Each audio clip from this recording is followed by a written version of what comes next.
सुप्रभात बच्चों। आज हम हिंदी व्याकरण के अंतर्गत क्रिया, जिसको इंग्लिश में वर्ब कहा जाता है, का आज अध्ययन करने जा रहे हैं। किसी भी वाक्य में क्रिया सबसे महत्वपूर्ण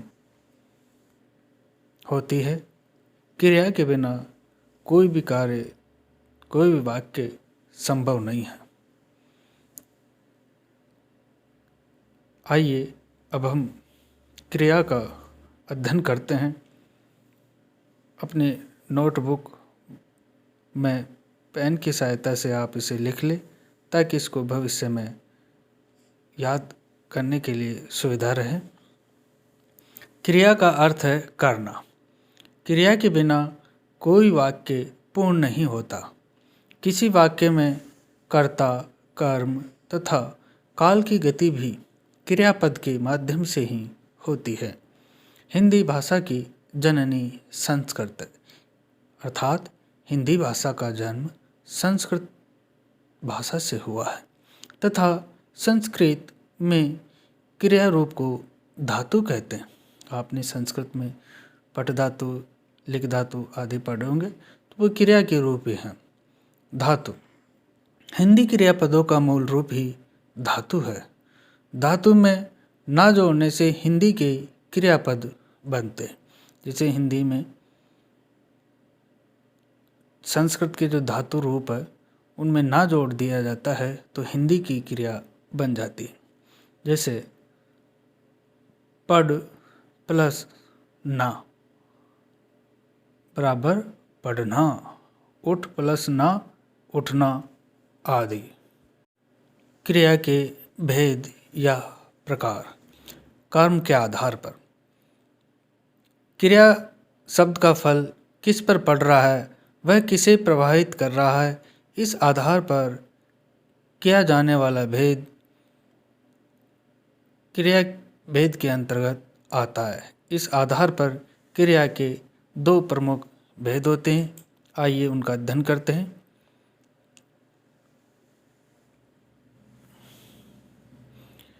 जिस क्रिया का फल कर्ता को छोड़कर कर्म पर पड़े, वह सक्रियमक क्रिया कही जाती है।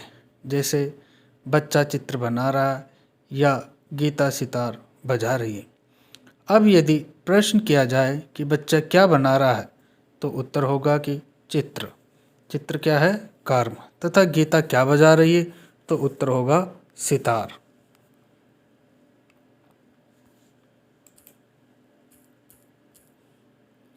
सकर्मक क्रिया के दो भेद हैं।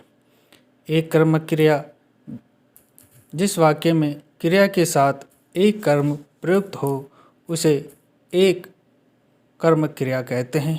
जैसे माँ अखबार पढ़ रही है, यहाँ माँ के द्वारा एक ही कर्म अर्थात पढ़ना हो रहा है। द्विकर्मक क्रिया, जिस वाक्य में क्रिया के साथ दो कर्म प्रयुक्त हो, उसे द्विकर्मक क्रिया कहते हैं। जैसे अध्यापक छात्रों को कंप्यूटर सिखा रहा है। क्या सिखा रहा है? कंप्यूटर। किसे सिखा रहा है? छात्रों को। छात्र सीख रहे हैं। इस प्रकार दो कर्म एक साथ घटित हो रहे हैं, इसलिए यहाँ पे द्विकर्मक क्रिया है। आइए अब आगे अकर्मक क्रिया के बारे में बात करते हैं। जिस वाक्य में क्रिया का प्रभाव या फल कर्ता पर पड़ता है, क्योंकि कर्म प्रयुक्त नहीं होता, उसे अकर्मक क्रिया कहते हैं। जैसे आशा गाती है। कौन गाती है? आशा। आशा है कर्ता। यहाँ पर कर्म नहीं होने के कारण उसका फल केवल कर्ता पर पड़ रहा है, क्रिया का फल, इसलिए अकर्मक क्रिया है। आइए अब संरचना के आधार पर क्रिया के बारे में बात करते हैं।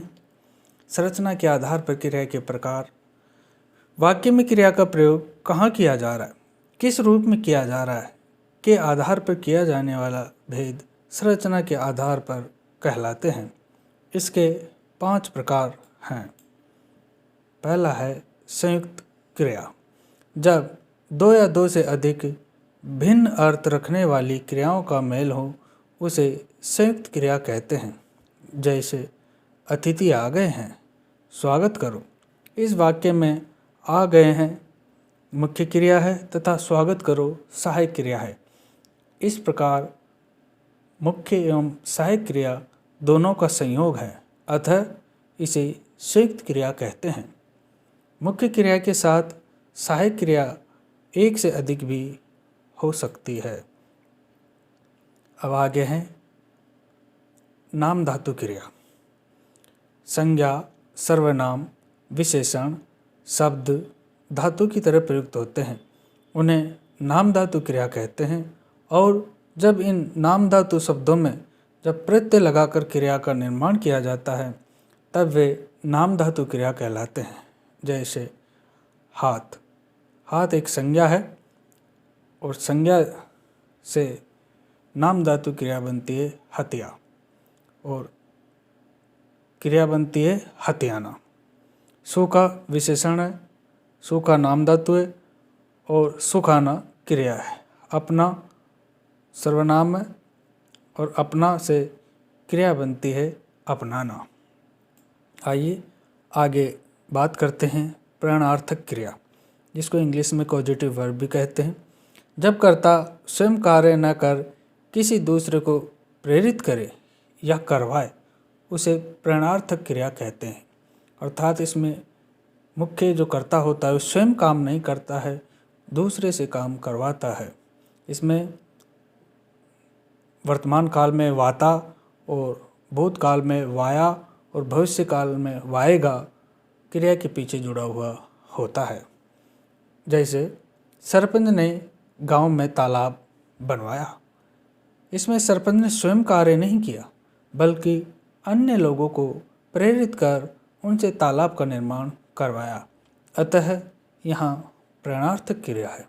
कर्ता ने सरपंच ने स्वयं कार्य नहीं किया, दूसरे से कार्य करवाया है। आइए आगे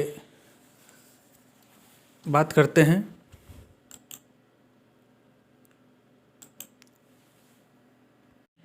पूर्वकालिक क्रिया।